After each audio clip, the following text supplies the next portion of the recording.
Hello, hello, hello, hello, hello. How are you? It's Thursday, and you know what that means? It's a new episode of Chit Chat with Bernabella. I'm your host, Bernadine, and welcome. So, people, what a guan and what a guan, where a guan, how una doing? If you've checked in already, let me know if you can hear me clearly. Drop a comment, say hello, let me know what's happening.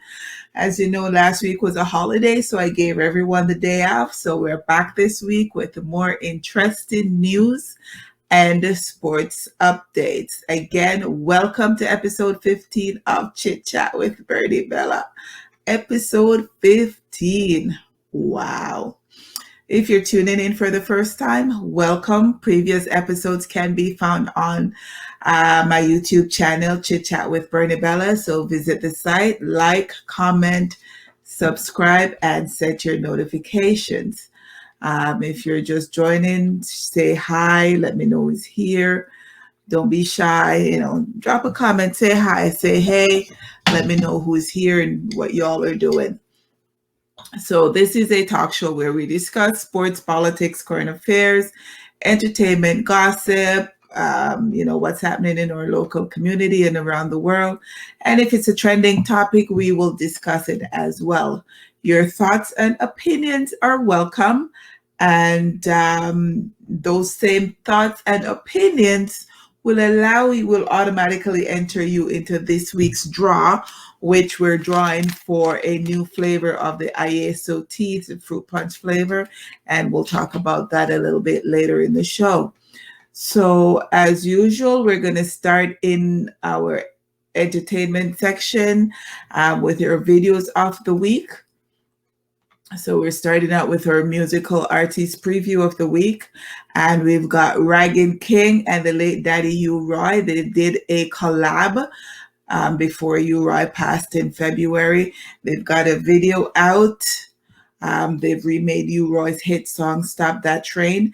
The remix is quite good. If you've heard the original, you know that the original song was awesome. Like it's been out forever. And the remix has a nice flavor to it, they've made it a little bit more current, and Rygin King is good on it. So it's a good remix, good flavor. So check that out. As you know, Jamil was baptized a couple of months ago. We covered that in one of our previous shows. And he since released his latest song and video. It's entitled Jah Never Leave. It's a nice gospel reggae song. The video is nice and everything. So check that out as well. Javelani, his new album From Dirt to Bentley, will be released by VP Records tomorrow on July 9th. So he's been in the music business about 4 or 5 years now. Big things are, happening for him. His album is coming out tomorrow. Romain Virgo has a new song and video out as well called Beautiful to Me. He wrote it for his wife. It's a nice, slow song, very romantic, very nice. Check it out. So let's see. I see. Hi, Enid. Thanks for checking in. Thank you. Glad to be back. There's also a docu-film out now on the life of the Crown's Prince of Reggae, Mr. Dennis Brown himself. He passed away on July 1st, 1999, which coincidentally is now celebrated as International Reggae Day. So look out for the docu-film. It's titled Dennis Emmanuel Brown, the Crown Prince of Reggae, the Man and the Music. So look out for those. Check out all videos and albums on YouTube and Vivo. And the video links will also be in the description box on YouTube. So we're going to circle around now to the sports arena. And as you all know, the LA Clippers have been eliminated from the NBA playoffs. Kawhi never did return to play due to his injury, so they couldn't get past the Suns. So the finalists right now are the Phoenix Suns and the Milwaukee Bucks. The Phoenix Suns won the first game, And now the second game is about to start right now. And they're, so I'm rooting for the Suns to win the championship, as I do need Chris Paul to finally get a championship. He's been in the league for some 16, 17 years, and he's never won a championship. This is as far as he's ever gotten in that time. So I'm rooting for the Suns to win the championship as well. And touching a bit on soccer, soccer has been crazy mad lately. There's the Euro Cup 2020 and also Copa America 21. So England and Italy are the finals of the Euro Cup 2020, which will be played this weekend in England on Sunday. It's been a while since England's been in the finals, so it's a big deal. And with the game being played in England, imagine if they actually win, like England now go good again this weekend. So, and I'm also cheering for England because Raheem Sterling, Mr. Jamaica himself, plays for England. So cheering for England to win. And Copa America is on as well on Saturday. Argentina and Brazil will be playing in the finals. So, all the patios and sports bar, the downtown Little Italy and all of those places, like those areas are going to be crazy this weekend. So everybody's going to be watching their favorite soccer team. So with that Copa America, I am cheering for Brazil because that's my team. So it should be quite interesting. Enid says she'll be watching soccer too. Awesome. So the Blue Jays are doing better than they were doing when we took that a little time off last week. They've won a few games. Even last night they won. I think they're playing Baltimore. They have a game on tonight that hasn't finished yet, so I don't know if they won or lost that one. They still have a winning record, but they need to string together a few more wins in order to have a cushion. So right now they're presently 44-40. So we'll see what's happening with that. They're also hoping to be able to start playing at Rogers Center later this month. They've submitted a petition to the government, so they're waiting to see if that will approve. If it's approved, then they'll get to play at Rogers Center. Rogers Center, yes, the old Skydome. At Rogers Center, probably starting July 30th or thereabouts. It would be with limited capacity, maybe about 5,000 to 10,000 people. So we'll see how that works out for them. Well, TFC, I don't know what's happening with that team right now. So prior to last week, they lost 6 games in a row. Since the last show, they fired their coach. They've got an interim coach, Javier Perez. So we're hoping he can steer them to some winning ways. Their star player, Jose Altidore, is not with the team. Actually, I saw him in England watching his girlfriend, Sloane Stephens, play tennis in Wimbledon. So not quite sure what's happening with that. So let's hope they can do something, get him back on squad. But they played last night, and surprise, surprise, they won 3-2 against New England. So the interim coach got his first win, and, we'll hope that this is the start of something good for them. And we'll touch on hockey a little bit. It was last night, so the Montreal Canadiens was carrying the Canadian banner in the NHL finals, but it was not meant to be, as they were eliminated last night for one in the series. They won, I think, game 4 because they were just not playing well the other game. So Tampa won last night 1-0. So Tampa Bay Lightning are now the 2-time champions, NHL back-to-back champions. So season is over, season is done. They will get to go fishing. So yeah. So if you're just joining, drop a hello, say hi. Hi, Colleen. Hello, how are you? Say hi, say hi, say hi. So this next story really, really annoyed me. It's just annoying. So what's happening is it's Namibian track and field stars Christine Mboma and Beatrice Masilinge, both age 18, they've turned in 4 of the top 5 women's 400 meters time in the world this year. So of the top 5 time in the 400 meters, they have between them 4 of them. They have, and they were on track. They're on track to win Olympic gold medals, but they have been banned from competing in the women's 400-meter race. And the reason why they've been banned is so stupid. So they cannot race in the Olympics in the 400-meter. And the reason is that their natural testosterone levels are too high. Now, they were both racing in international events when they were told about this late last week. And one of them actually heard about it on social media but imagine being punished for something that you have no control over.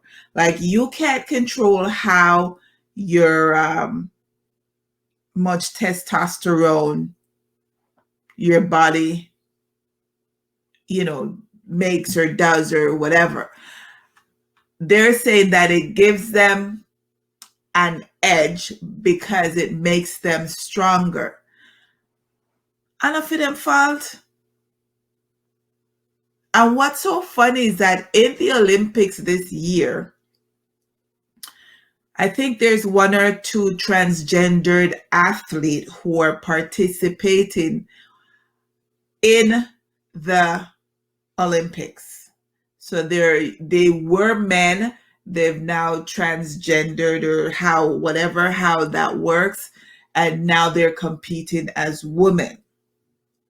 But women who are born women are being told that they cannot compete in the Olympics because their body produces too much testosterone. And it's not the first time. Like in 2018, Caster Semenya was banned from competition for the same thing, because it says it gives them an unfair edge.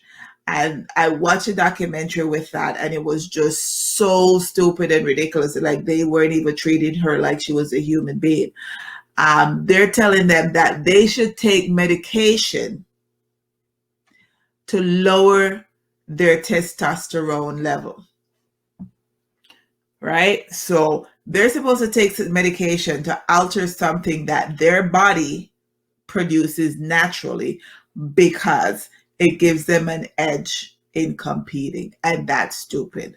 So that part is it's just been annoying me all week. Like, they're 18-year-old, like, they have no control over their things. They have no control over their bodies. But anyways, that's the end of sports for tonight. Hey, Nana, thanks for checking in. How are you? That's the end of sports tonight. So we're going to start in Winnipeg on our news stories. And the stories this week have just been nutty. So this one, a Winnipeg man is accused of abducting his 3-year-old daughter and stabbing her to death on Wednesday morning. Police have charged Frank Nasijimana, 28, with first-degree murder, and he's now in custody. The estranged father abducted his daughter from her mother at knife point in her car in the Robertson neighborhood before 9 a.m., police said in the news release this morning. Soon after, officers found the man in a vehicle in the area of Jefferson Avenue and King Edward Street. They found the girl inside suffering from stab wounds. She was rushed to a hospital in critical condition and pronounced dead. I can't imagine the grief and the pain family members are experiencing, Constable Jay Murray said at a news conference. It's unbelievably horrific. Murray said emergency personnel provided first aid and did everything they could, but They couldn't save the little girl.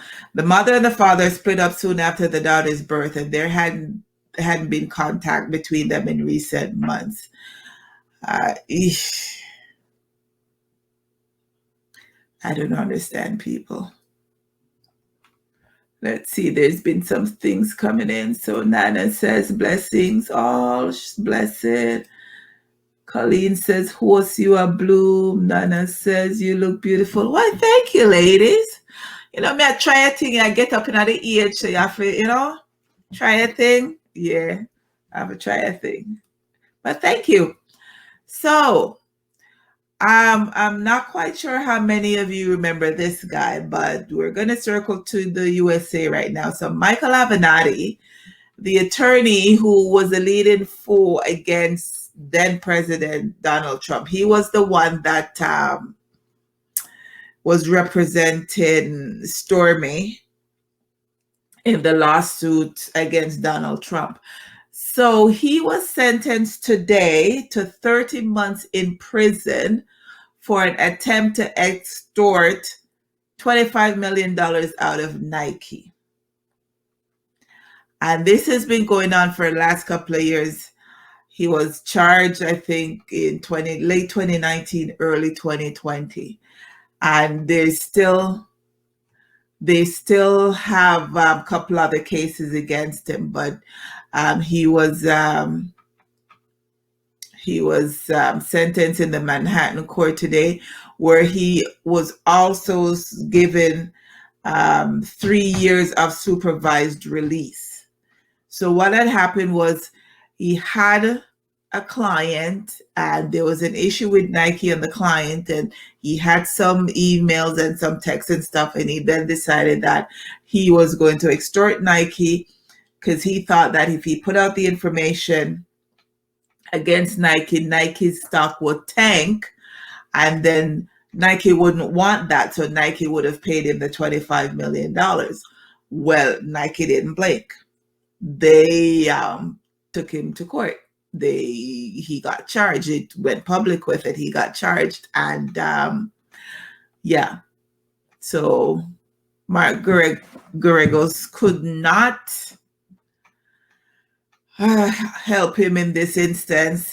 Today, after he got sentenced, he was crying, saying sorry for the pain that he's caused to his client, Gary Franklin, and all of these other people. And, it ended up costing him a lot because it costed him his career, his law firm that he had at one point. He was thinking of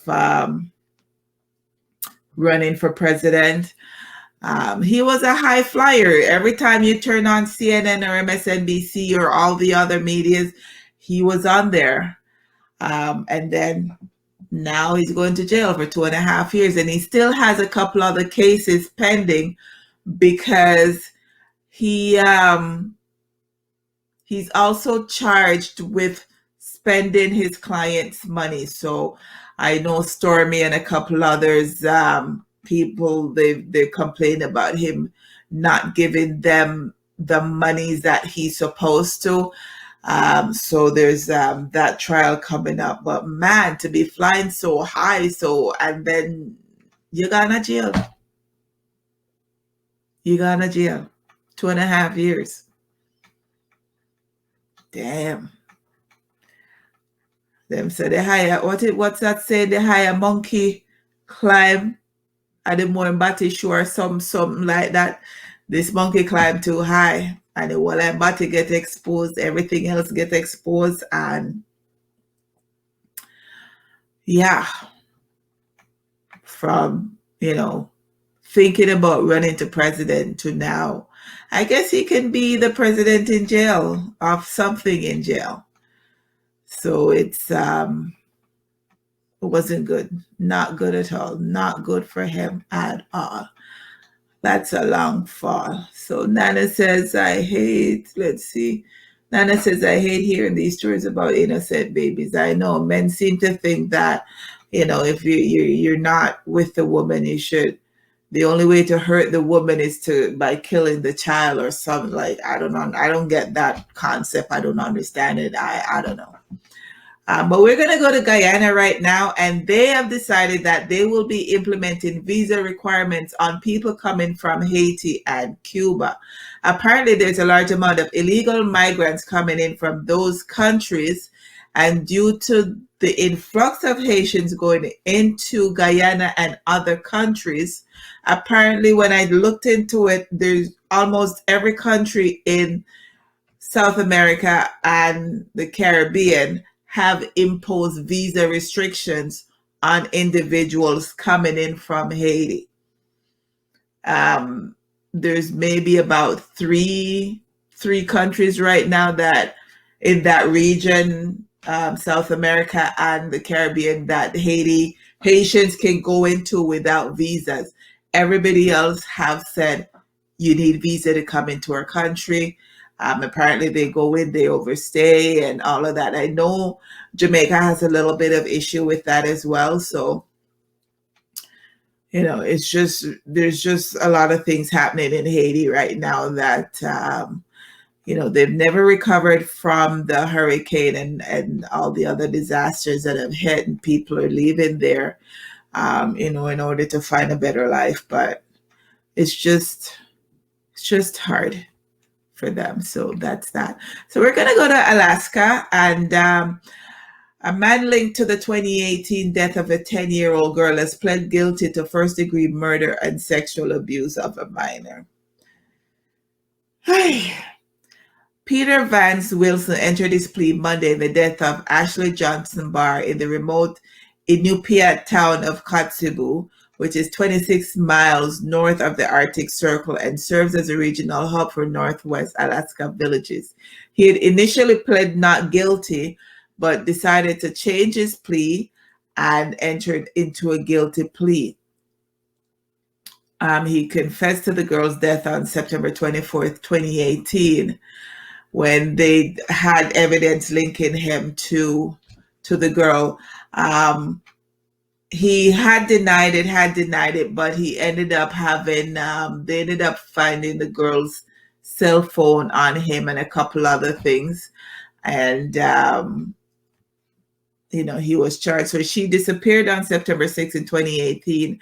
The community had only about 3,200 people living in the community, and her remains were found on September 14th by somebody who was out on their ATV four-wheeler. And, he lied about knowing her. He lied about being the one to be seen with her. Like, he pretty much lied about everything until they found the phone in his jacket. His relatives found the phone in her jacket because her parents kept calling it and kept ringing, and his relative went to answer the phone and they found it and all of that. He told them that he found the phone on the ground near the park, but it wasn't so. So glad that they caught him. And it's just sad that we live in a world where, you can't just go about your business happily without having to, as a child, without having to worry about some idiot pedophile killing you and assaulting you and all of that. So he will be sentenced to 198 years in prison, with 99 of them being suspended. So he still have to serve 99 years. Sometimes some of the sentencing in the US, you have to wonder about them, because I don't understand who are going to live so long. If you've just joined, say hi, say hello. Don't be shy. We don't bite. So we're coming back to Toronto, and I'm not quite sure how many of you know this, but as of June 1st, violation fines are going to be costing you $75. So it used to be $30, and now it's going up to $75. So especially if you're parked downtown Toronto in high volume area, they're saying that a lot of people who get the $30 fine, are not paying them, because it's like getting an 8-hour. It's cheaper to pay the $30 fine ticket than to pay for parking for 8 hours downtown in some spots. So now they're raising it to $75. So be careful of where you're parking downtown. It's many high demand places downtown North York and in the downtown core,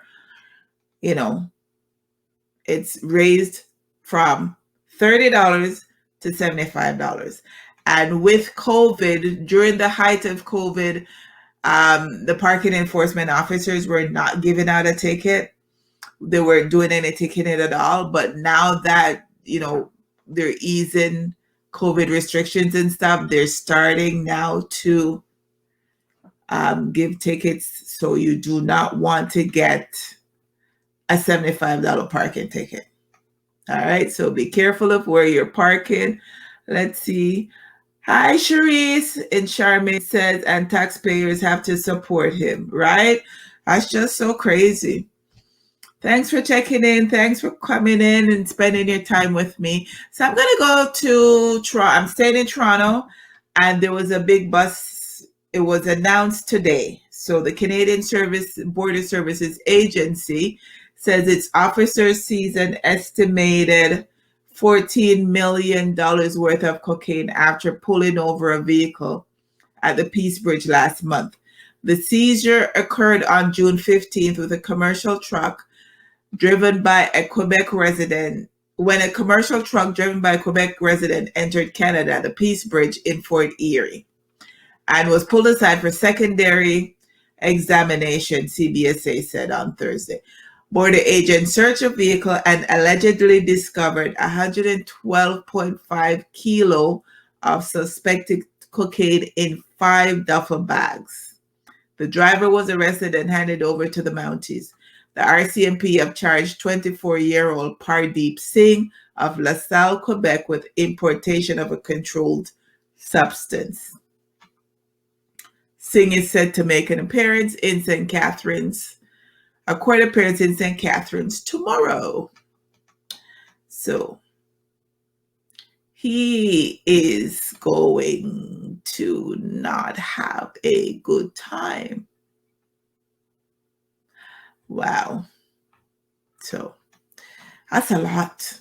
That's a lot. That's a lot. That's a lot. Sorry, Finn, but hey, do the crime, do the time. So I'm sure a lot of you have heard and seen the news with regards to the building that collapsed a couple of weeks ago on June 24th. They're still attempting to recover bodies. They recovered 60 so far. There's still another 100 plus that they're searching for. They've also demolished the sister building that is right next door to it. So yeah, apparently the building was 40 years old. They've been reports, I think, dated back to 2018 or 2019 that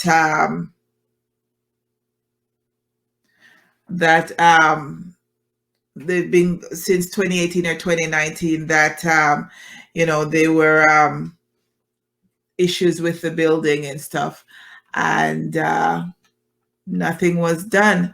So I feel sad for the people who lost their life in the road when the building collapsed.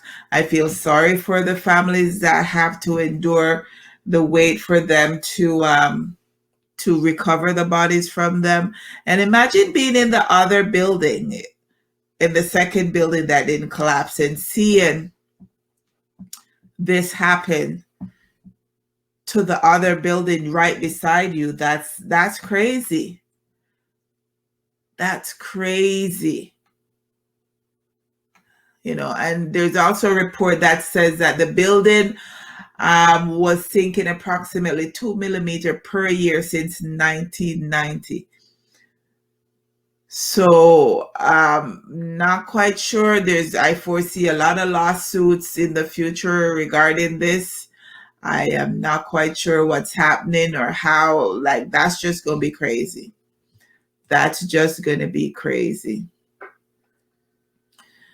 So police have fined two. We're going to go to Australia right now. So police have, this one I thought was funny.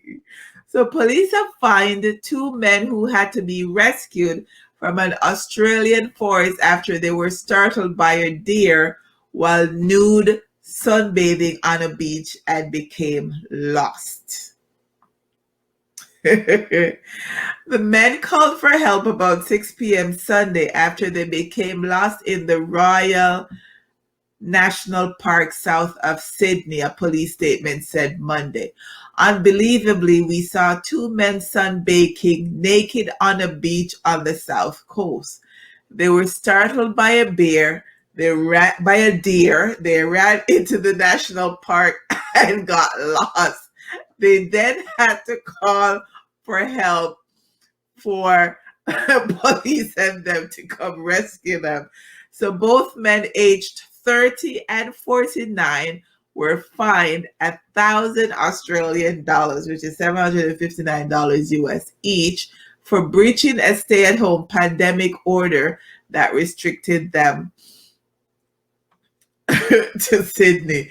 He said the younger man was found naked and carrying a backpack while the older man was partially clothed. Ay. Oh boy. No. And it's winter time down there now. So yeah, it's not good weather. It's not good weather. It's winter time down there. So it's not good time to be lost in the forest because it's very cold. It's like 3 degrees Celsius. Yikes. That's crazy. Okay, let's see. Enid said it's so sad. Colleen says really sad. Marcel. Hi, Marcel. You found it. I couldn't get back to you because, as you know, yeah. So, and Adam and Steve in the Garden of Eden, Charmaine says. It was so fun. Yeah, I had a good chuckle on that one because I'm like, they're sunbathing in the nude. And I mean, I see deer when I go walking sometimes, but they stay in their lane and I stay in my lane. But I would probably run too if I, saw the deer. If I was sunbathing naked and I saw deers out doing whatever, I'd probably run too. But to run in the forest and then get lost and having to call police to rescue you is just funny. So I am going to touch on the Mr. Bill Cosby situation. And this thing annoyed the hell out of me. So as you all know, he's been released from jail and people are rejoicing about it. And I am not. I am not happy that he's out. And this is not about a Babylon system I hold on the black man. And it's not about the Zion system I try destroy the black man. He admitted that he drugged women. He admitted that he had sex with them when he drugged them. So 60 people can't all tell lie on one man. 60 people who most of them don't know each other cannot tell lie on one man. But worst of all, he admitted it. No. The fact that when he was doing the deposition where he admitted to drugging and having sex with Andrea Constand while she was drugged, and he was told that he was supposed to tell the truth because that's what you do in a deposition because you're doing it under oath. He was also told verbally, there was nothing in writing, that whatever he said then because it was a civil matter that he was charged on with her. So in the civil matter, it stated that whatever he told them with regards to the civil matter, he would not be charged criminally. And that's what he did. He told them in the civil matter because the process was going through as to how much money he should pay Andrea Constant to keep quiet in the civil matter.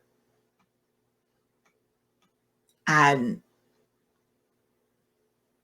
him admitted days before the statute of limitation ran out on that one, he, they decided to charge him. So they let him out of jail, not because he wasn't guilty of sexually assaulting and drugging people. They let him out of jail because he was told that the information he provided would not have been used to charge him with a criminal act. Me don't care how him did go to jail, me they just want him stay there. Me don't care how him go jail, me they just want him stay there. But it's not up to me. So Charmaine said, I think his blindness is more punishment than being behind bars. Not even that. When he was going to court, the man could barely walk. Now that he's out of jail, you see him walk strong?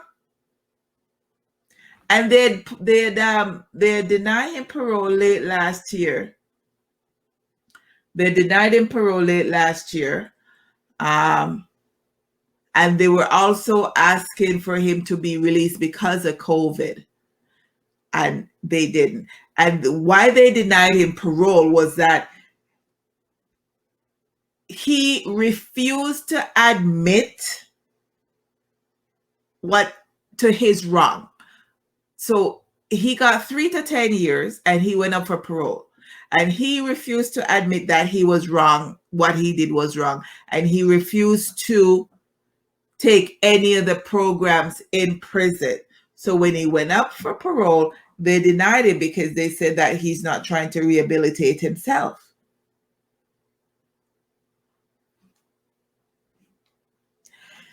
I don't know.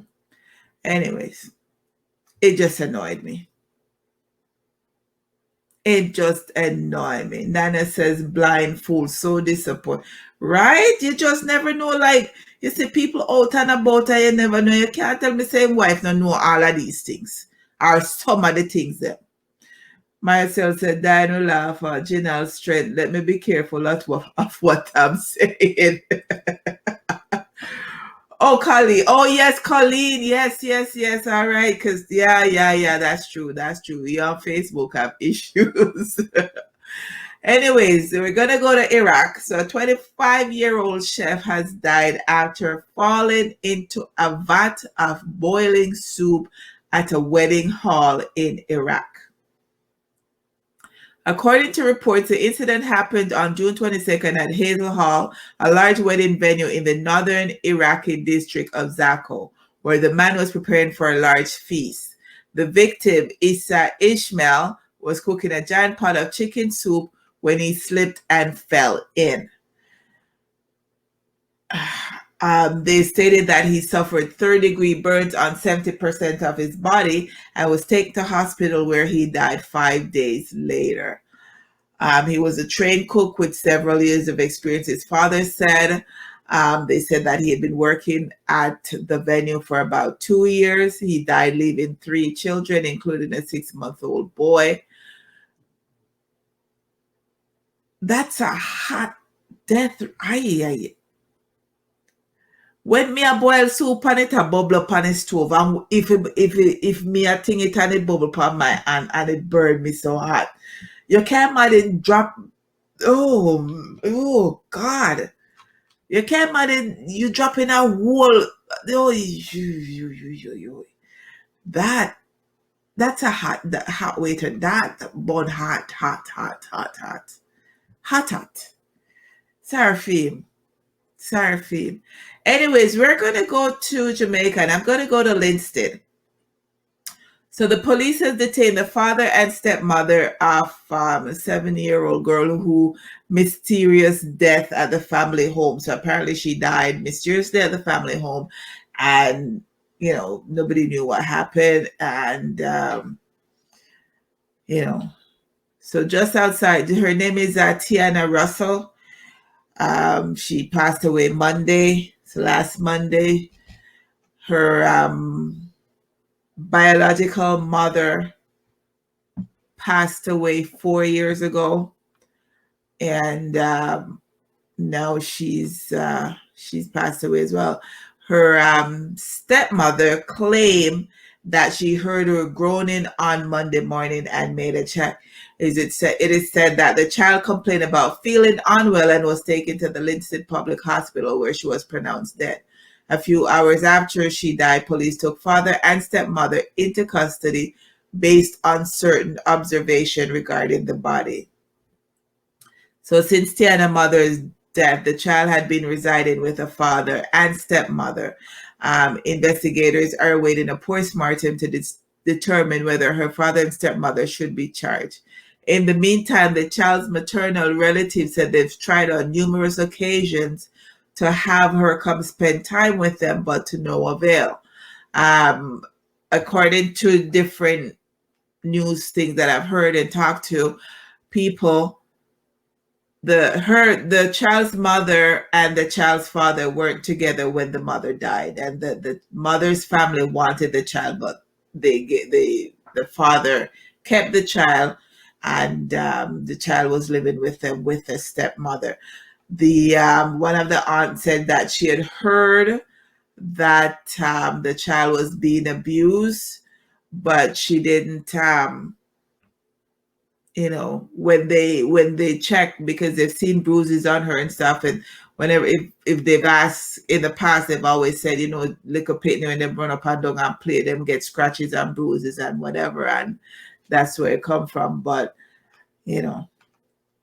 apparently there was more to it, so now they've decided to take the stepmother and father into custody, and we'll see what happens with that. But it's just so sad, though. I mean, I've little pitney, get a pity to somebody, give it up to a place of safety, give it up to a family member who want the pitney. Like, if you don't want the pitney, don't get I just don't understand people.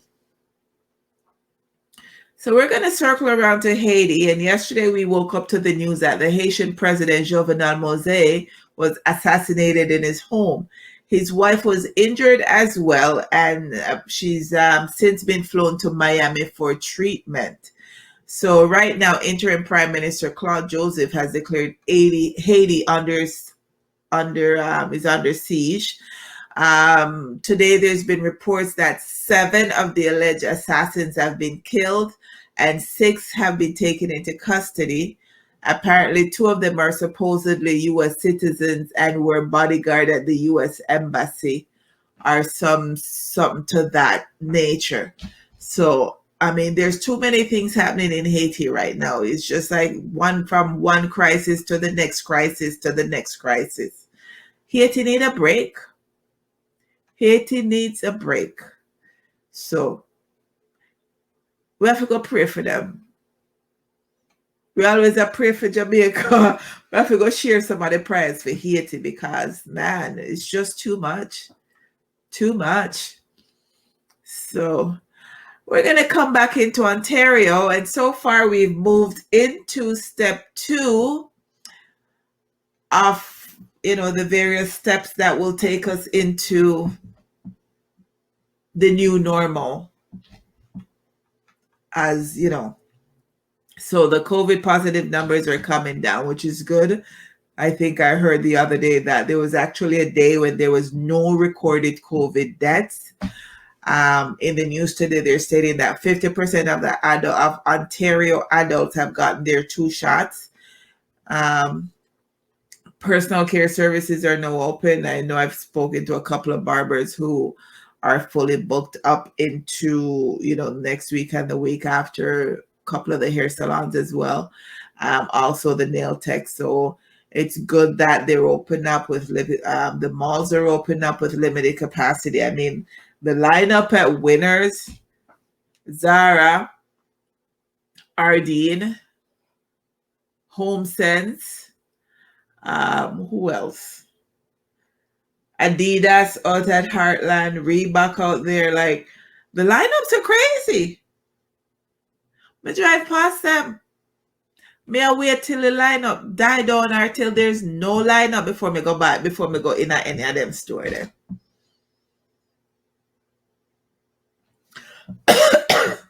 Ooh, sorry. Tickle, tickle. Also, there's another variant that we have to of the COVID-19 that we have to be aware of. It's called the Lambda variant. We can't keep up with them. That's something I know. So apparently, as of July 5th, there's been 11 cases reported of this variant. That's added to all the other variants that are out there right now. Right now, Delta, them say, is the one that they're most worried about because it's more easily transmittable and it's deadlier than the original strain of the virus. Me can't keep up. International traveling has opened up a bit. So as of July 5th, if you're fully vaccinated, Canadian or permanent resident, you can come in to Canada without undergoing a quarantine. However, you still have to take a PCR test. You still have to test negative, and you still have to quarantine until you get back your test results. So it's not like you just come home and you know, there's still some stuff that needs to be done for you as well. There's still no changes to the border restrictions. It's essential travel only. So we still have to monitor that to see what's going on. But I noticed that I've been watching a little bit of what's happening across the world. In Japan, their COVID numbers are going back up. So is England. So is Australia. Spain, their numbers are going back up. And these are countries that opened up before we did. These are countries that opened back up, and they all opened and had big shows, big concerts, and then now the COVID numbers are going back up, so restrictions are going back in place. Japan has also declared a COVID emergency, and the Olympics is in 2 weeks.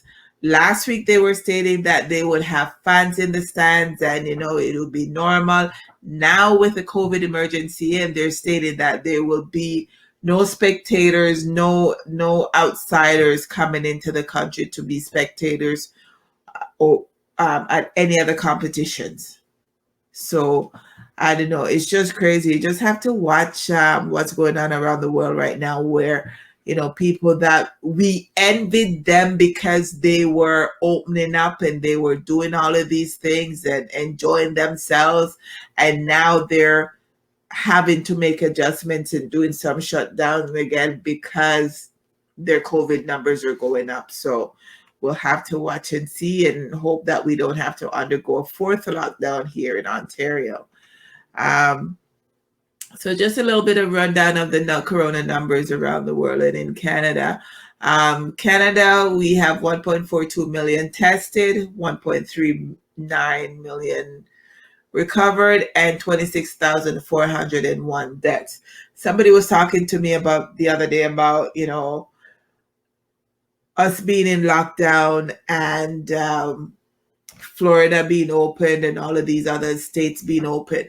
But I reminded them that in Florida alone, in one state, their population is less than the Canadian population, but they have almost twice as many people who have died from COVID. And that's because they just went about their business. They weren't as strict with what they did as we did. So that's something to think about too. So worldwide numbers, we have 185 million people tested, 175 million plus have recovered, and 4 million have died. Ontario numbers are 546,000 tested, 535,000 recovered, 9,224 have died. And in Jamaica, 50,404 have tested, 33,699 have recovered, and 1,096 have died. And Jamaica has been getting vaccines. So last I checked, there were a little bit over 200,000 people who've gotten 1 or 2 doses of the vaccine so far. So Nana says, Beer rotted, not mad. Not that we don't know what to do. We don't know if we're coming or we're going. We don't know what to do. It's just crazy. But just take it a day at a time and see what I go on with it. But this story got me. It's my WTF story of the week. So the title says, Cheap Mom Saves Thousands by Washing with Snow and Charging Hubby for Meals. The self-confessed most frugal mom in the world has opened up about her money-saving ways, from washing her dishes in the washing machine alongside her clothes to brushing her teeth with snow. In fact, Becky Giles is so cheap that she claims she can take anything in the world and find either 90% cheaper or even free.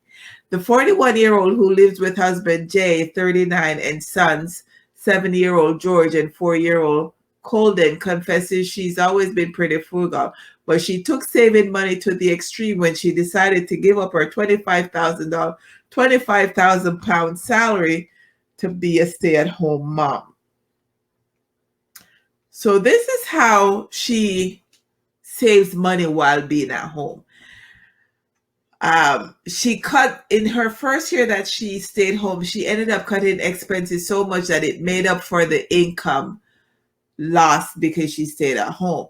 She'll do any repair or decorating work herself, which from using newspaper as insulation to using wallpaper she found in a rubbish bin. In fact, she even goes as far as refusing to pay for tap water. Instead, she collects snow from outside her home for her family to wash with. She said water from the sink actually costs money. Down the street, we have this really pretty creek, which I would use, but it's frozen because it's freezing out. So in addition to saving pounds for the whole family, Becky actually charges her husband for food if he eats more than her. Jay says, if we ordered, say, mozzarella sticks and there were 4 of them and I ate 3 and she ate 1, it's like she's saying, Jay, you're going to be paying for 75% of the food because you ate 75% of the mozzarella sticks. They're saying that over the years, Becky has saved so much money, she's actually more than earned back her former wage. But it's fair to say that not everyone could live that lifestyle. No, me like beard. Me like for beard. So that's the first thing what go bother me. Me like for beard. There are days when I beard 3-4 times a day, depending on what I'm doing, where I'm going, and how it's going. That Nana said, interesting. Colleen says, backside. Enid says, is this a joke? No, Enid, not a joke. No joke. Serious something I go on a fire. Serious something I go on. The lady said she want to stay at home and be a stay-at-home mother while her husband work. So in order to cut expenses so that them can live on one income, that is what she's doing. So in England, in some parts, you still, well, everybody have to pay for water. But she said there's a creek down the street where it's cheaper to get the water and I guess heat it up and use it and bathe. It's cheaper for brush your teeth with snow. I don't know how that work because me I wonder when me I read it, me I wonder if she catches snow while it a fall, or she just catches snow just as it don't fall because snow dirty. That not going on my mouth. Snow dirty. So me would have like to know when she catches snow for five. Some people. Colleen says Becky likes it snow. Marcel says stop right at the brush teeth with snow. That get me at the bearding car. You know me, I'm bearded. So yeah, I am just like Colleen said that means she saved by not by. I don't know. Me don't know how she. Me don't know if she uses snow like with the toothpaste and. Me don't. Me never want to think about it too much because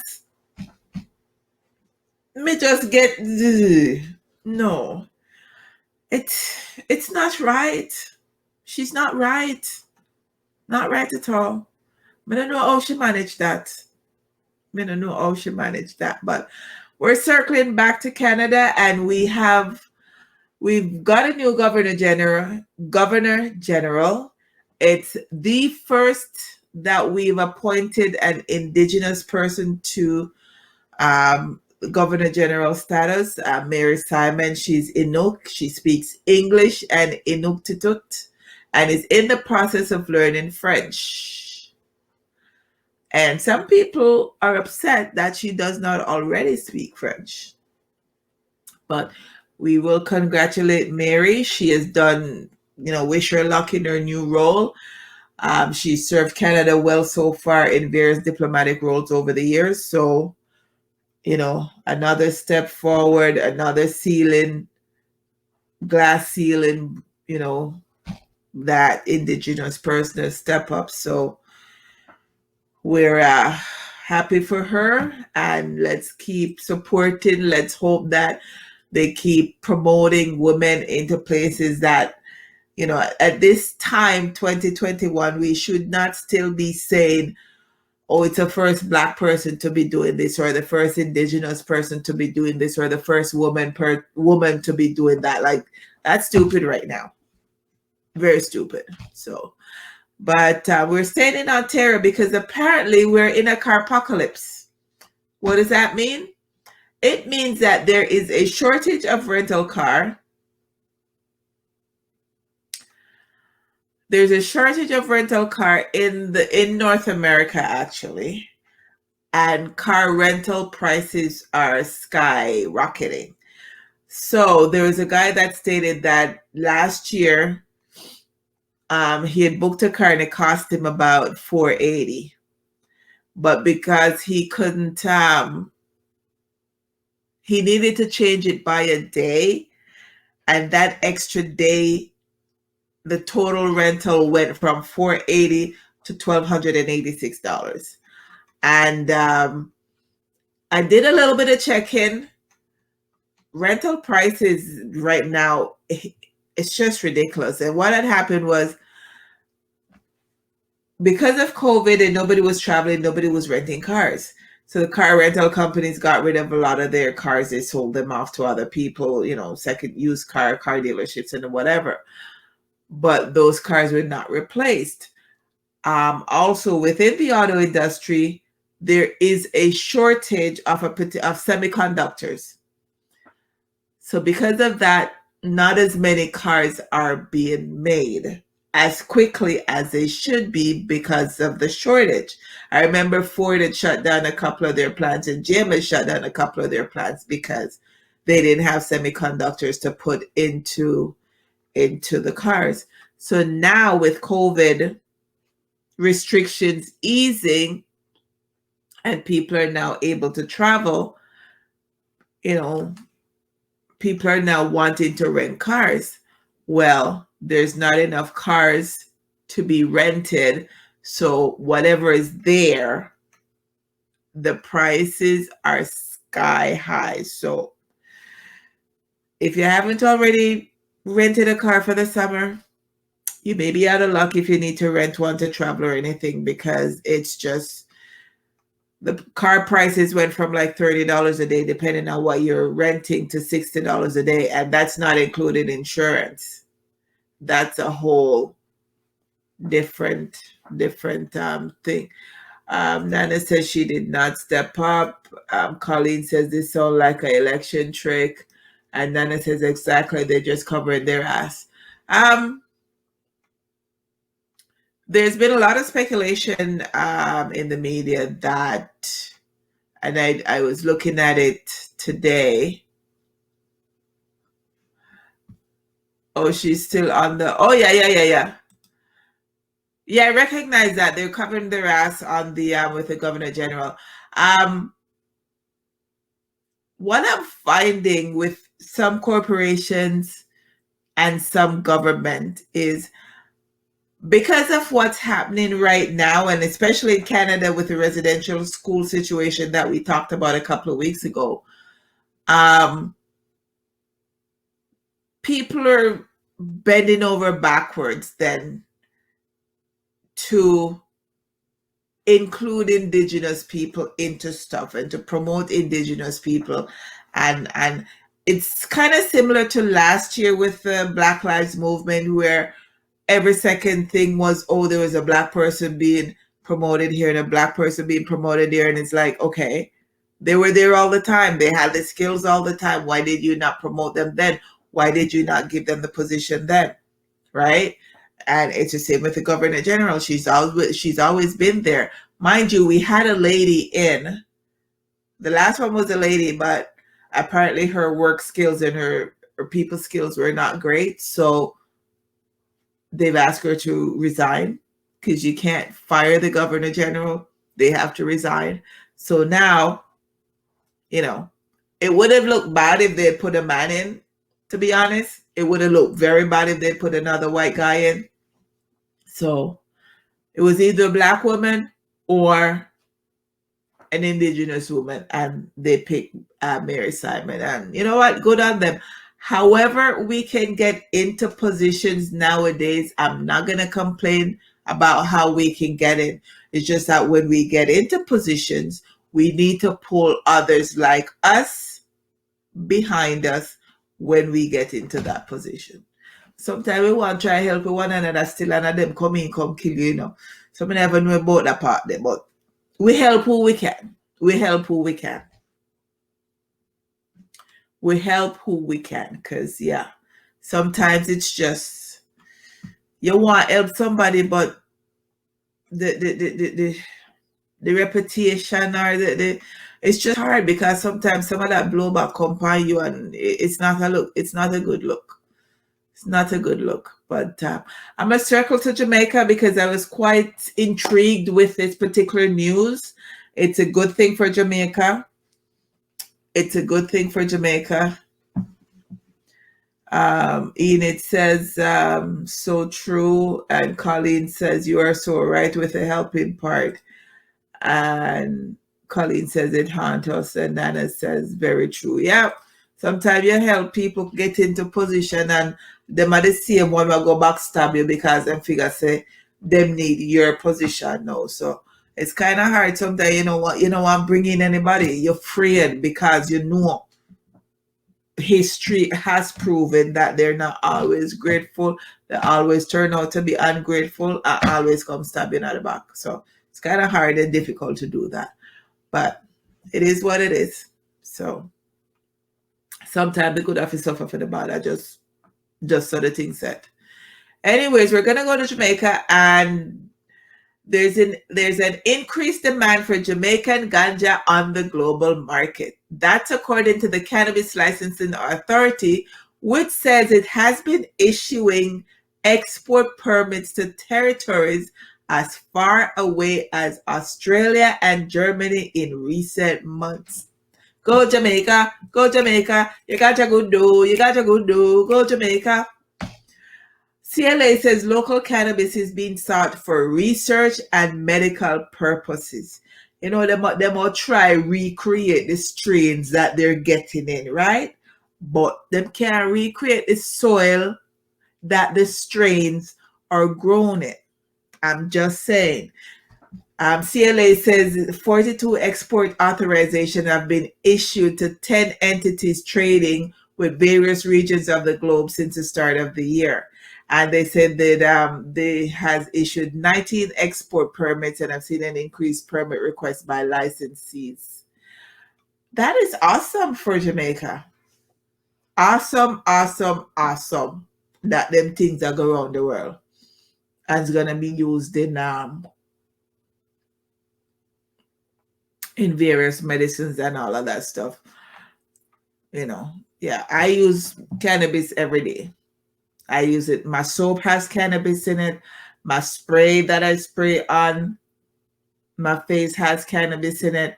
My toothpaste that I use has cannabis in it. So yeah, it's awesome for Jamaica, awesome for the weed, and hopefully some of the people who are benefiting are some of them farmers who have them land, who have them can. So hopefully some of the poor people them benefit from it because of them bear the struggle for go to jail, for liquor spliff here, liquor spliff there. So hopefully the poor people them benefit from it and something too. So it's been interesting. And that company as well, they're also on the Jamaica Stock Exchange, and we have to look out for that because the Jamaica Stock Exchange are going with enough things. So we're staying in Jamaica, and yeah, this is not a good thing. But a man who brutally attacked two sisters, age 11 and 13, with a machete was sentenced to 18 years in prison in the St. Catherine Circuit Court. Timothy Tullo, a 25-year-old laborer of Marley Acres in Old Harbour, St. Catherine, in handing down the sentence on July 2nd, Justice Courtney Day told the accused that his actions were premeditated and that the prison term should reflect the gravity of the crime. The judge then ordered that Tullo serve 9 years hard labor on each count of wounded with intent. The sentences are running consecutively, so he will be behind bars for 18 years. The facts of the case are that on February 24th, Tullo chopped the complainant repeatedly following an earlier dispute. He attempted to sexually assault the 13-year-old when the 11-year-old intervened. In retaliation, he chopped both children several times. The complainants were discovered severely injured inside the house by their mother and stepfather. They were taken to the Spanish Town Hospital where they were treated. The matter was reported to the Old Harbour Police, and an investigation began and resulted in Tullo being charged with wounding with intent.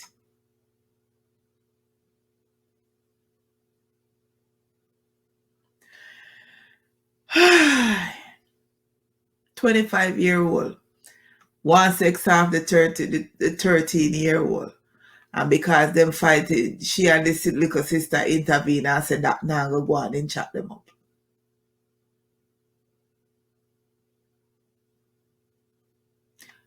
Me not understand.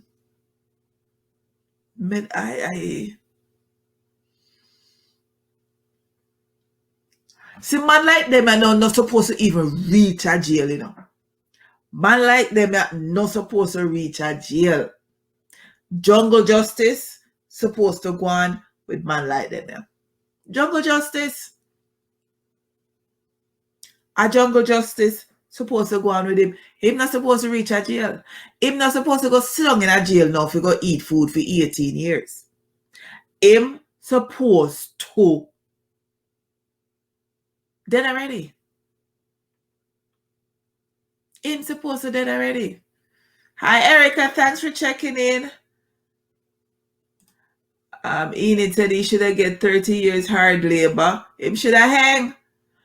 Colleen said since he love chop people should just chop off him, right? And make we call it jungle. That me I say. Man like them, nothing go jail. Nothing go. Them nothing go prison. Them should have jungle justice. Jungle justice. But we are still Jamaica because this other story is quite interesting. So now if we go follow along carefully. Carefully. So the defense lawyer for St. Anne senior citizen who was on Monday sentenced to life in prison for stabbing a man to death over money has blamed his descent into a life of crime on parental neglect. The decision was handed down while he awaits sentencing for murdering his teenage relative in an unrelated matter. Two murder charge him and depending up to. All right.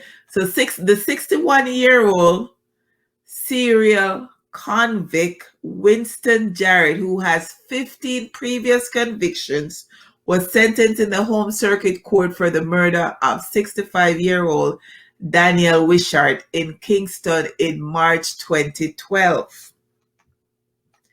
So he has to serve 28 years in prison before he becomes eligible for parole under a plea agreement for that first murder charge. The married father of 8 children who has been committing crimes since 1978 when he was first jailed for 35 days for shoplifting and larceny, has convictions for indecent assault, carnal abuse, forgery, and wounding. The offenses were committed in Kingston and St. Anne. However, he was slapped with suspended sentences for the fraud-related charges in 1995, and in 1985 served his longest prison stint, which was a 12-year term for 2 counts of carnal abuse. That means that him sex off a little pitney. That's why I'm go jail for 12 years. And it was 2 counts, right? Okay. His last conviction was in the St. Anne Circuit Court for carnal abuse, where he received a suspended sentence after serving 2-year prison sentence in 1997 for shoplifting and larceny and unlawful wounding. However, before he was sentenced on Monday, his lawyer Tamika Harris, in her plea in mitigation, told the judge that her client was raised in an unstable environment in which he was abused by his aunt. Harris also told the court that Jarrett's mother was not active in his life and that the only thing he knew about his father was his name. He was failed. He was a victim as a child, and what we see is a cycle continuing, the attorney said. If adults fail the child, it is not surprising that the child grows up and fails society. The liar, they want a slap. Harris said while acknowledging the aggravating factors and Jarrett's long rap sheet, and asked the judge to consider that he had always been an industrious worker when he was not behind bars. Now, the man named accused of killing, was a painter. The man painted him house, and then Wishart. So Wishart painted Jarrett's house, and then Jarrett repeatedly. Oh, hold on. Jarrett planned Wishart's murder after he repeatedly refused to pay Jarrett for a house paint. So Jarrett painted Wishart's house. Wishart refused to pay Jarrett for the job, the amount that they agreed on in December 2011. So Jarrett then, with the help of his accomplice, Travay McCoy, on March 18th, went to Wishart's residence, where he cornered Wishart in the storeroom and with a dagger and stabbed him multiple times.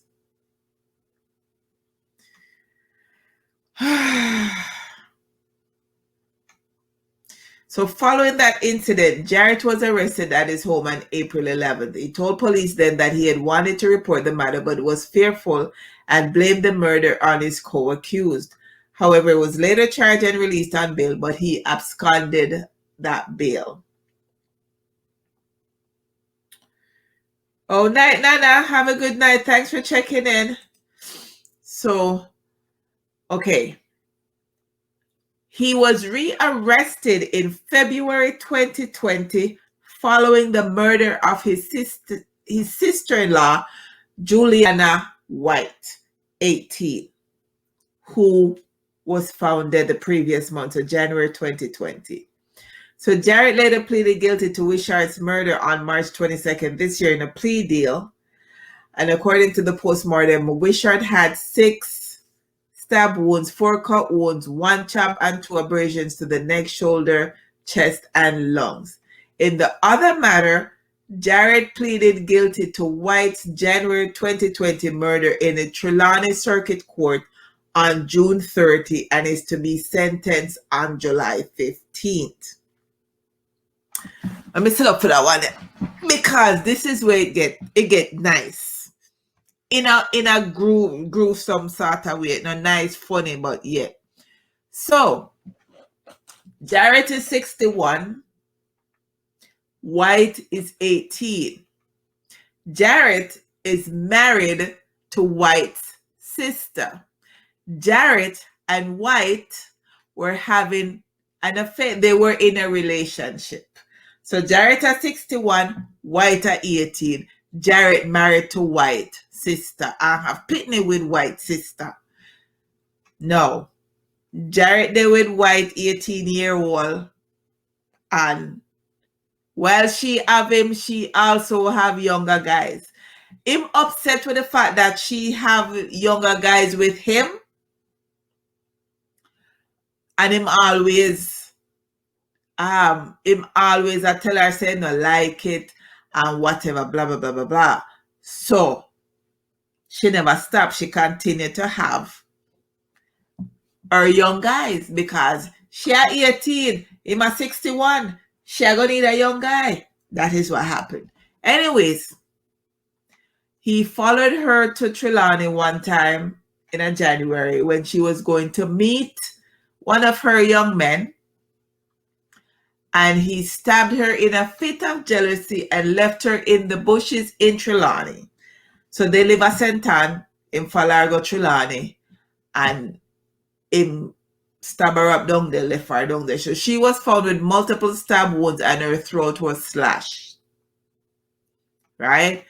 And, they ask him, if he know anything about it. Him say no. Whatever, and me not understand. Me not understand. So then when whoever find the body in the bush come back and they make it be known, say she and the family, whatever, he then acts surprised.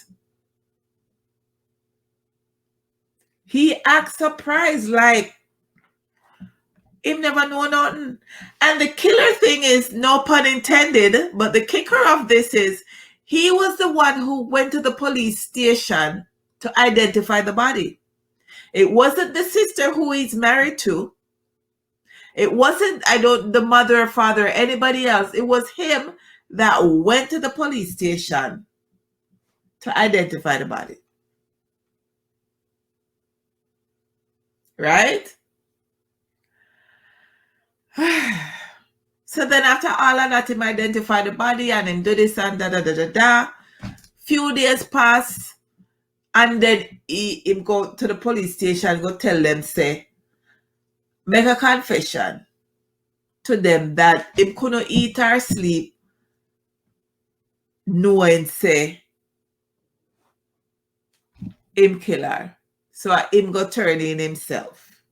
So he will be sentenced July 15th. So that's next week, Friday. Next week, Thursday, he'll be sentenced. So old man, young girl usually never ends well. But the part, like, she have a relationship with her sister husband. It's not cause for him to kill her. But at the same time, are your sister husband? That alone, if him age not turn you off with you being 18 and him being 61, because, age, the fact that is your sister husband, that part there, should have turned you off. That part there alone should have make it be where you no bother want no part of him. Never mind you a claim say you have relationship with your sister 61-year-old husband. Me not understand. Me not understand. Me not understand. So let's see. Let me hear your guys' thoughts on it. Erica says it look like him a bad boy, Trevor. Marcel said I'm asking the same questions, Cherise. Marcel said man sound like him never there road fit no time, right? It's just crazy. Colleen says what she'd bring him for. I know she bring him him trailer. I know she bring him with her to the hotel at Trelawney, you know. I trail him trailer go Trelawney. Cause she not go to the hotel go meet up her because Spooky do. Erica said, oh Lord, the power of the kitty cat again. I keep telling people, say, that thing, it bring down nations. Shimi said, the audacity to be so jealous of the person you're cheating. Your wife's sister. You can imagine? Your wife's sister. Colleen said, cause him sure, oh, that's why I'm going to go identify the body. I'm sure, oh, Cherise said, poor thing couldn't live without his love. Joe. Oh, hey Liz, how are you? Hell, listen, hell, I don't even want a man that old, right? And we the closer to that age, never mind. Me say 61 and 18. Nah, man. Nah, 61. Yeah, that's like him granddaughter or him daughter or something. Me not understand. But the fact that she there with her sister husband, that part there, yeah, that part that bother me. Enid says she wants a sugar daddy, but why her sister husband? That part that bother me. That part that really bother me. The fact that your sister husband. But anyways, I don't know. It's that part that bother me enough. Anyways, I'm going to touch on the USA track meet situation for a bit. So Sha'Carri Richardson, I'm sure you guys have seen this story where, you know, the runner, 100-meter runner out of 100-meter runner in the USA that smoked weed and got kicked off of the, she got a 30-day suspension and will not be taking part in the Olympics. There's been different stories and different reasons and different things about her, you know, getting to go and all of that. So there was a chance that even though she wouldn't have been able to run in the 100-meter, she could have run in the 4x100 meter because her suspension would have been up by then. However, the USA Olympics Committee has decided that she will not go to the Olympics at all. So they've left her off the Olympics team. And so for right now, she just out up on social media. I throw shade pa Fewilika Ilian and Fewilika Shelley. But until she step on a track with them and she beat them, she not talk. Not talk at all. And the reason that she said, the reason why she smoked weed was because she had heard that her biological mother had passed and she draw a weed stick and she smoked weed and whatever. Okay. So, couple of things. You know, get figure the Olympics every year. Olympics is once every 4 years. It's the height and the pinnacle of competing in those competition, whether track or height, whatever. Every athlete who gets an opportunity to go to the Olympics relishes that people are kill up themselves to go to the Olympics. people are do all kind of things for go Olympics. And my girl pretty much have it in her hand and throw it away. The only good thing about it is that she accepted responsibility for what she did. Fine. But I find it a little bit too cavalier.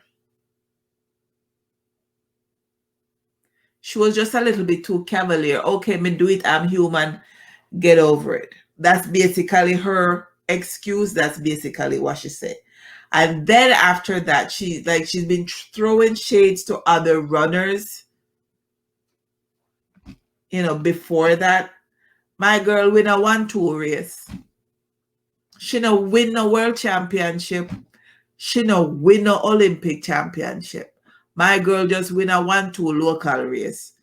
And she a go on good. And she go think. So if your mother don't grow you and you grow with your granny, and you hear say your mother dead, I mean, don't know how me would have feel or what me would have do in that position if me get that news that my mother dead.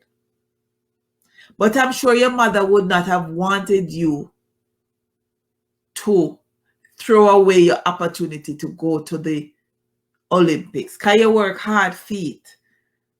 Because the 100-meter sprint, as short as that race is one of the races where you work the hardest to run that short distance. And you just throw it away just like that. And this may sound cool and it may sound, but your mother dead and gone already. And you're not sure you're going to get another opportunity if you go to the Olympics. Because you're not sure what you're going to do if you're going to manage to maintain what you're doing for the next 3-4 years. Right? So, I think at the height of carelessness, what she do? People are speculating that the marijuana was used to mask other drugs that are banned. We don't know. But apparently marijuana is a masking agent for other drugs. So we'll see what happened. But my girl did too. Me did watch her run. I me did watch Shelly and beat her come first. I me did watch Elaine beat her come second. I make she come third or fourth. Quiet her ass. And no say she have respect for her elders. But she disqualify herself, so we're not going to see that happen right now. Marcel said, no excuse, she's an idiot, forgive me, Lord. Erica said she was just too hype. Colleen says, as for these young people behave, they find excuses for every bad action, so they have no self-control, careless behavior. Erica says she dropped her bag, she didn't secure her bag, right? And a like girl have millions of dollars put on where, this could have put her out, take her out or whatever. She in her. Elevate her further. And you go tell me, say, oh, me smoke weed, I am human. You want a slap? You want a slap? Marcel says, I'm not understanding weed smoker. Don't just stay. Take a one-time draw. He needs to something say. I not understand her. I want to slap her. I want to slap her. She too hype. And it's nice to have confidence in yourself and in your skills and what you're doing and all. It's very nice to have confidence. Yeah, you. But do something and show say, yeah, the confidence what I have in myself, the way what I do, and something what I can do because I do it already and whatever and all of that. And me not understand it. Me not understand it. But one draw weed, all your hard work down the drain. So let's see what Marcel says. Suing for masking now makes sense. Colleen says, so the people who don't smoke are not human, right? I mean, look how much people have people that they've lost. Look how much people lose people. I remember years ago when Serena Williams' sister was killed. She never draw for weed. She never draw for weed. When Bolt lose him best friend, he never draw for weed. Cause Bolt did still get tested in them times. There's so many people that so many things happen to them. Them never draw for weed. Them go about them business and do them thing. Woman out there, Arona have Pitney. Shelly and have Pitney. Alice and have Pitney. And all of them something there. Them the things that do major damage to the body for an athlete to come back and perform at that high level. And you got it's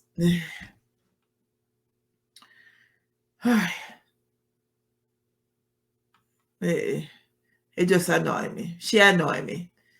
So I leave her for now and I go back to Jamaica because I didn't know that dog bite. That when the dog bite in Jamaica, there's an actual dog bite act.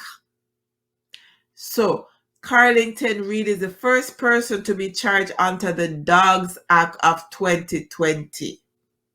That means the owner of the dog is now liable for any attack that the dog attack and bite of somebody. So this particular guy, he will be returning to court November 2nd to answer charges of criminal negligence and incomplete medical for. He'll return to court on November 2nd to answer charges of criminal negligence. So 61-year-old Bavette Watson Balfour was attacked by his dogs and then bite her up 2 pit bull. And she had several injuries on her arms and legs and everything and all of that stuff. And they found out who the owner was. They charged the owner. And apparently under the act, anyone injured by another's dog while in a public space has up to 6 years to file a civil claim against a dog owner. And dog owners can also be charged with a criminal offense punishable by a fine of up to $500,000 or 6 months in prison. So Balfour was on her way to work back in June when the dogs attacked her and she was bitten all over her body. And both parties are from Ocherius. Me never know that was a thing. Me never know that reached Jamaica. It's actually called the 2020 Act replaced the Dogs Act of 1877, which they criticized. It was not strong enough, not having enough teeth. Me never know that was a thing. Me never know that was a thing at all. So, if we don't have going to Jamaica or don't have dog at Jamaica, be careful because y'all can be charged. Y'all can be taken to court. So, this story out of Jamaica this week, it's a domestic violence case. And it's a little bit, it's sad on both ends because somebody died. So the guy on the screen, his name is Aaron Morgan. He says that he often called the police to intervene in domestic violence at his home, but he's not convinced that his cries for help were taken seriously because he's a man. He again raised an alarm on Monday, so this past Monday, but that assistance had tragic consequences for his common law wife, 35-year-old Tashika McLeod, who was fatally shot by the police. McLeod was the mother of 6 children, with the youngest being a 4-year-old. It must say if him didn't know him wouldn't call them. because it never knows that's where it would end up. So Morgan says that McLeod has a history of violence and has always a beat her up, and then she go report him to the police, and then him would also go report her to the police, and then him said the police them not send nobody to come rescue him, all the while him want rescue. And he say all the while mama do the things them, and I go to station say me beat her up, and when me go down there them no want hear what me I say, right? Him said McLeod and the 4-year-old son that she shared with him moved out of the dwelling, and McLeod returned on Sunday to find another woman at the house. She reportedly became enraged and fought Morgan, destroying everything inside. Morgan said she give me one thump in my mouth, bust my mouth, and me just hold her and lean her up on the zinc. Then me run off and she start mash up everything in the house, Morgan said, adding that food, a fan, and television were tossed in the gully by McLeod. While McLeod, Morgan, and another person were being transported by the police, McLeod is alleged to have been wielding an ice pick and 2 knives and was shot by a cop who reportedly feared for his life. So based on the video that I saw, that Morgan, so I think it was a Gleaner at the Star that interviewed Morgan, and he said that she had attacked, they didn't pat her down carefully. Like after she attacked him with a knife and the ice pick and him run or something or whatever, and the police come and all of that something there. And they didn't pat her down carefully, so she had a knife in her shoe in at the back of the police car. When them go for put him in at the back of the police car, him tell the police them say that him no one going at the back of the car with her because him should possibly have a weapon, because him did see thing. She did all throw stone off of the policeman and all of them something there. And Morgan say the way she a go and she throw stone off of the policeman, she a run them down with the knife and something. So the policeman, them 2 police officers, the 2 of them fire shot in the ear in order to get her to stop. And she not stop. And there's something about some kicking. I don't know if the policeman kick her or she kick a policeman, or something about somebody kick somebody.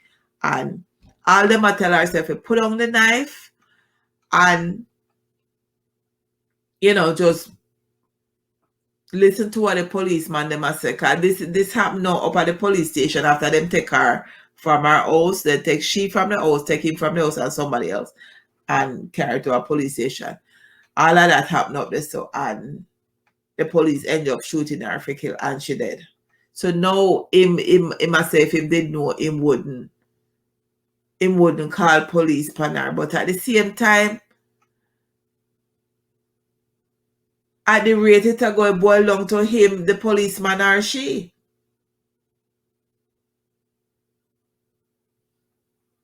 And if she and the man left and she move out and she go back there. Good night, Erica. Thanks for checking in. If she move out and she go back there and see woman in the house, I don't know. It's sad all the way around because 6 people now don't have no mother. So it's sad all the way around. 6 people don't have a mother. But this last topic, it's a little bit cray-cray. So the final topic of the night is that one I feel sorry for him because him know say him I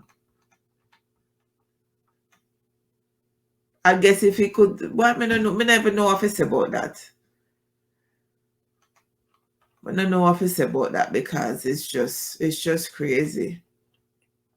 It's just crazy. But the final topic of the night is it's somebody had written into another group for advice, and she said when she was 16, she and her oldest kid's dad got together. They had 2 kids. So the kids are now 14 and 12.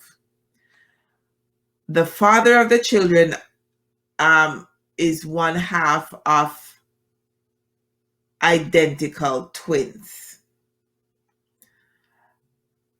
And she said she believed at the time that both kids were for the father. But he has since stated that his identical brother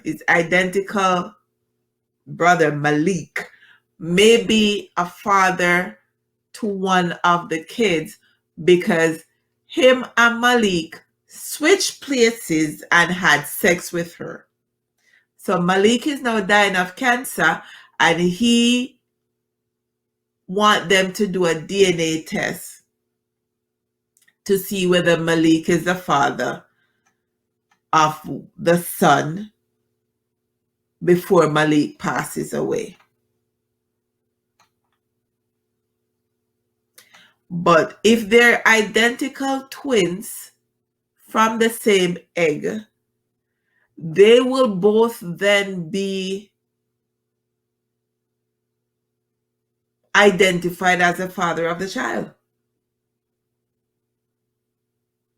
So I don't know how them are going to work that out. But how would you feel if your baby daddy tell you, say, him and him twin switch places and you had sex with the twin and the child that you have could be for the twin?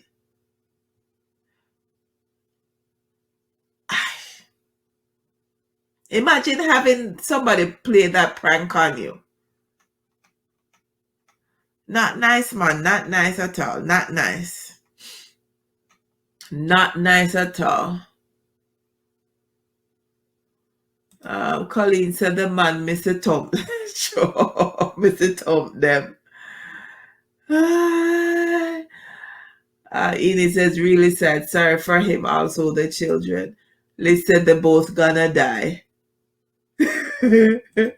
Colleen said, brother didn't go to bed with this mix up. Have to be the same father. Serve them right. Deceptive fathers, the twins.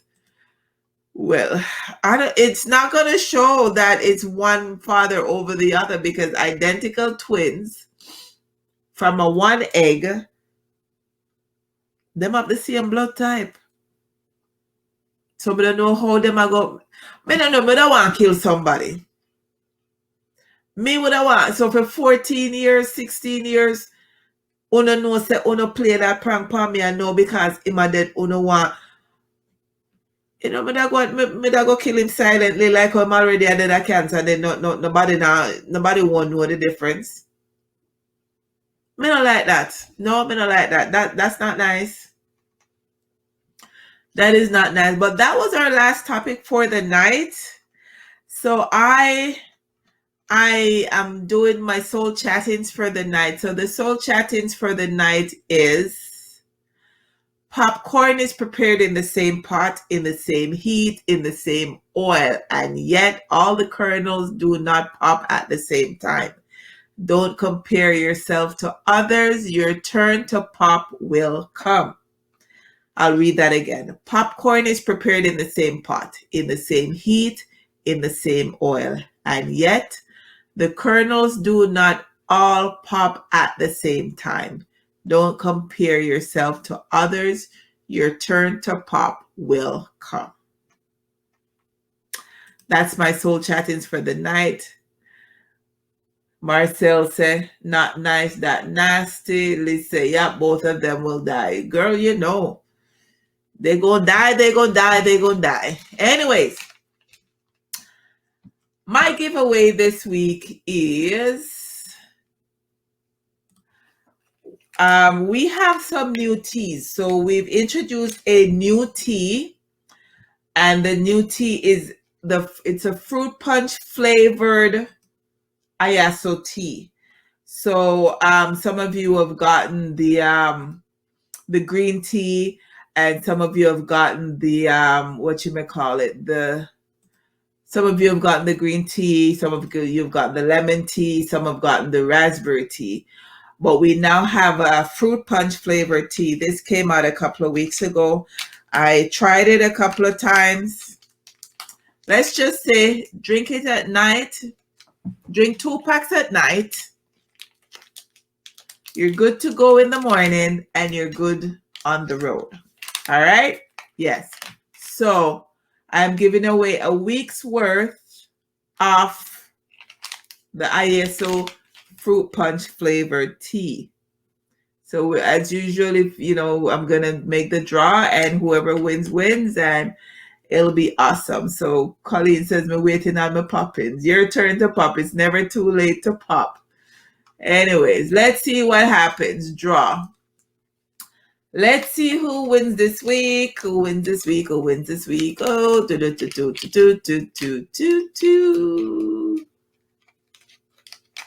Oh, Enid, congratulations. So I think I still have your address, so I'll look it up and I'll put them in the mail so that you can get them. I'll mail them to you. So congrats.